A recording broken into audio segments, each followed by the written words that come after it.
ทางสนุกดี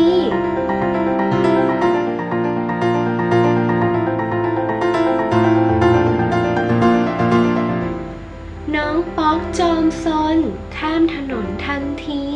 รถมาเร็วรี่ดูสิเกือบชนโหเกือบโดนชนนะ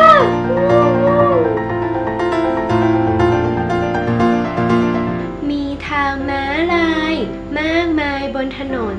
หนูทุกคนข้ามได้ปลอดภัยเราต้องข้ามถนนตรงทางม้าลายนะจะได้ปลอดภัยสะพานลอยก็ดีมีอยู่ทั่วไปหนูโปรดจำไว้ข้ามได้ทันที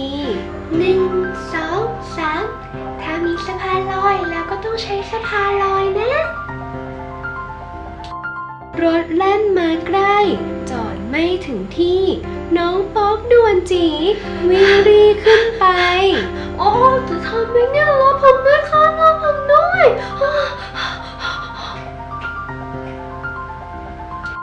เอื้อมมือเหนียวรั้งพลาดพลั้งจนได้จึงตกลงไปไม่ทันตั้งตัวเจ็บจังเลยไม่น่าเลยเราหัวแตกแขนหักเจ็บหนักน่ากลัวหน้ามืดตามัวปวดหัวเจียนตาย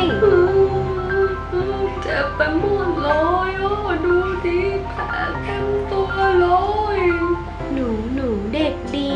อย่างนี้อันตรายพลาดพลั้งถึงตายจงได้ระวังทีหลังจะไม่ทำอย่างนี้อีกแล้วเจ็บมากเลยวิเป็นอะไรหนูควรเข้าแถวแล้วเดินตามหลังขึ้นไปแล้วนั่งยืนตามสบายจอดด้วยค่ะอุ๊ยมาแล้วเราขึ้นรถกันเถอะไปหาที่นั่งกันนะการเดินทางนี้มีอีกมากมายเรือแจวรถไฟเรือเมล์รถยนต์ปูนฉึกฉักโอ้นั่งรถไฟสนุกจังเลยใช่สนุกมากเลยเย้ปูนเครื่องบินลำใหญ่ไปทุกแห่งหนพาพวกผู้คนเดินทางได้เอ่ยบายบายเครื่องบินลำใหญ่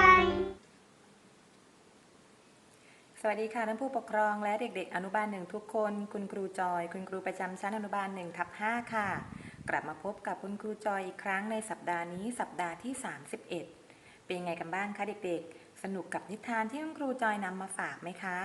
และเด็กๆจำได้ไหมคะว่านิทานที่คุณครูจอยนำมาฝากชื่อเรื่องอะไรเก่งมากเลยค่ะนิทานที่คุณครูจอยนำมาฝากชื่อเรื่องการเดินทางแสนวิเศษเด็กๆจำชื่อเรื่องของนิทานได้แล้วเด็กๆจำเนื้อหาของนิทานได้ไหมคะว่าเนื้อหาของนิทานเรื่องการเดินทางแสนวิเศษเขามีเรื่องราวอะไรบ้างค่ะเนื้อหาของนิทานเป็นเรื่องของเด็กชายป๊อกที่ออกเดินทางไปตามท้องถนนแล้วก็ไปเจอกับยานพาหนะต่างๆมากมายเลยใช่ไหมคะนอกจากเขาจะเจอยานพาหนะต่างๆมากมายแล้วเขายังรู้จักวิธี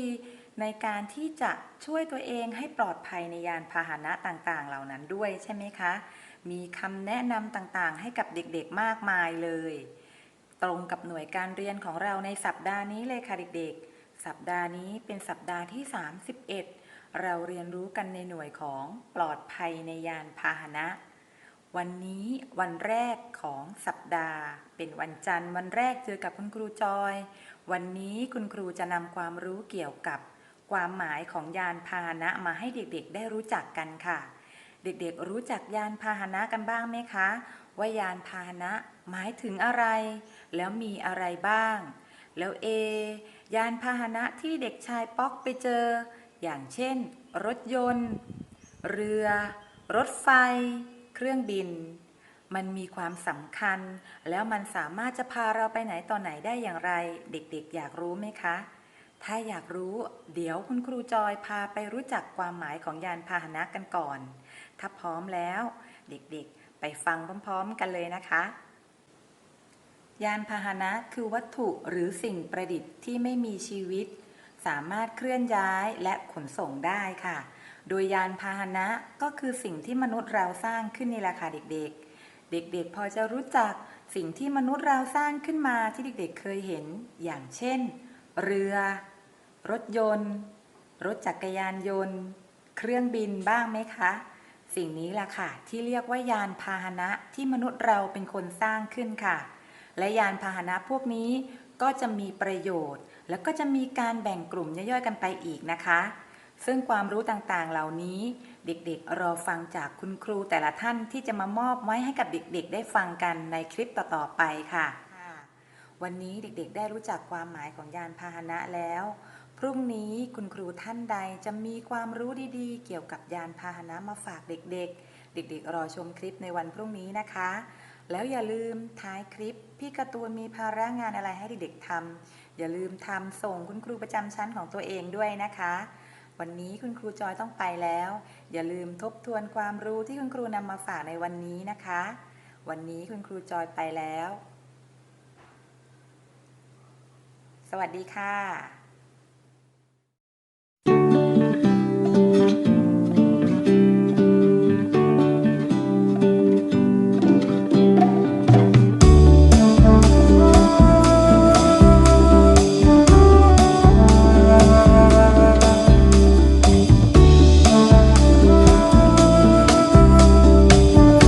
สวัสดีค่ะเด็กๆ เป็นยังไงกันบ้างคะ วันนี้เด็กๆ ได้เรียนรู้เรื่องความหมายของยานพาหนะไปกับคุณครูจอยใช่ไหมคะ